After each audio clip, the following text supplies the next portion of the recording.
In this section, I want to talk about the communications that happens between routers in OSPF different areas. So if you have routers configured by OSPF, you have communication between routers that fall under different categories. Some of the configuration information that is sent between routers are about updates. Some of them are link state advertisements. Some of them are hello messages. Some of them are goodbye messages. Different types of messages are sent between routers. But what I am interested in right now is LSA. And what is LSA? That's a link state advertisement one router sends to other router. And of course, routers combine different LSAs in one message and send them to other routers. Other routers check the LSA, and actually the version number of that LSA is so important. And if they saw the LSA contains changed information, they will request the sender to send a complete update of the information. So LSAs fall under different types, and I want to talk about these different types here. And what are those types? Types are numbered.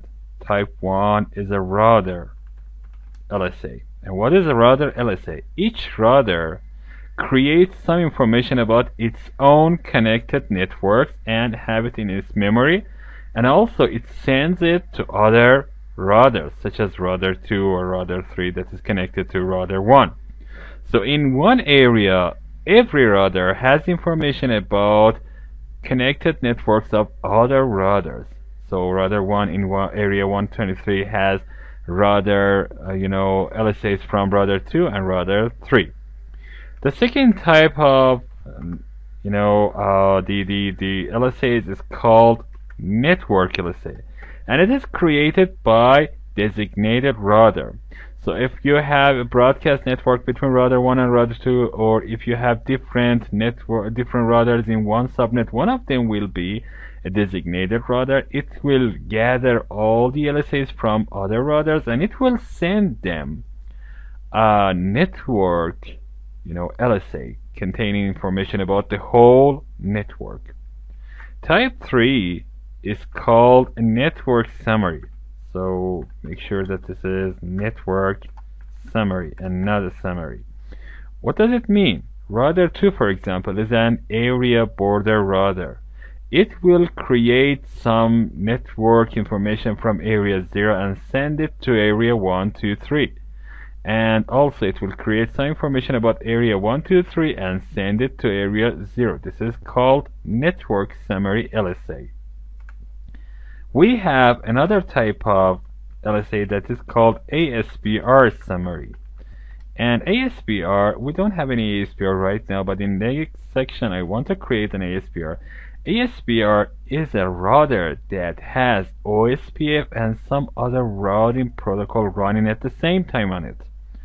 So it actually connects to some area that has different types of routing protocol. Suppose that router 5 and router 3 are running RIP, but other parts of this network containing router 3 run OSPF at the same time. So router 3 has RIP and OSPF at the same time, so it becomes an autonomous system border router, and it will create a type for LSA.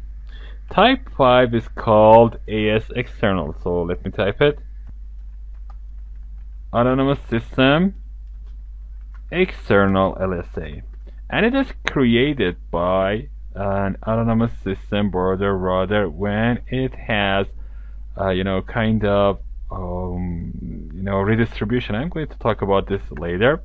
And we have type 6 that is not important. Type 7 is going to be NSSA external, and it is very nice type of LSA that I'm going to talk about this in a later section. And it is kind of areas that do not need to have a lot of information about routing in our network. That is called a not so stubby area, or it may be a stub area. I'm going to talk about this later, and I will tell you about the reasons we go for NSSA external. So these are the LSA types that are so important. So let's go to one of these routers, for example router 1, and check the LSAs in its OSPF routing database. If I open LSA, you can see that different types of LSAs are here. For example, a router LSA, and we have router LSA from router 3, router 1, and router 2, because these are in the same area. All of them have the same router information about each other. You can see the originator here. The originator of this router is router 2, router 1, and router 3 here. So these are the router LSAs. I have network LSA, and you can see that this is being created because router 3 is a designated router. And again here, router 1 is designated router for network subnet 12. So these are the network LSAs that are created. Again, let's check here. If I check summary networks, you can see the originator. You can see originator of this summary network LSA is router 3, and also I may have some summary information from router 2, because router 2 and router 3 are ABRs, so they create the information that is called summary network. I don't have any other type of information about other routes because I don't have an autonomous system, for example here border router, and I just have these types of LSAs. So these LSAs, as you can see, have a sequence number, but this sequence number is in a hexadecimal format. As you can see, the sequence number increases by any change that happens to the LSA. For example, the router LSA here has 3 consecutive changes, and now the sequence number has increased to 3. This one, the router for this has changed 5 times, so it has sequence number of 5. So these are different sequence numbers attached to LSA, and based on this sequence number, these routers will tell if this there has been a change to the networks that we have worked with them. And there's an edge here that changed, and after some seconds you can see that the LSAs are getting refreshed based on the hello interval and based on the update interval that's attached to the instance, and we can see those information later.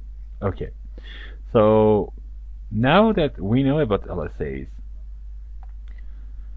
I want to talk about different area types in next section. I show you the other types of LSAs that are created using those area types.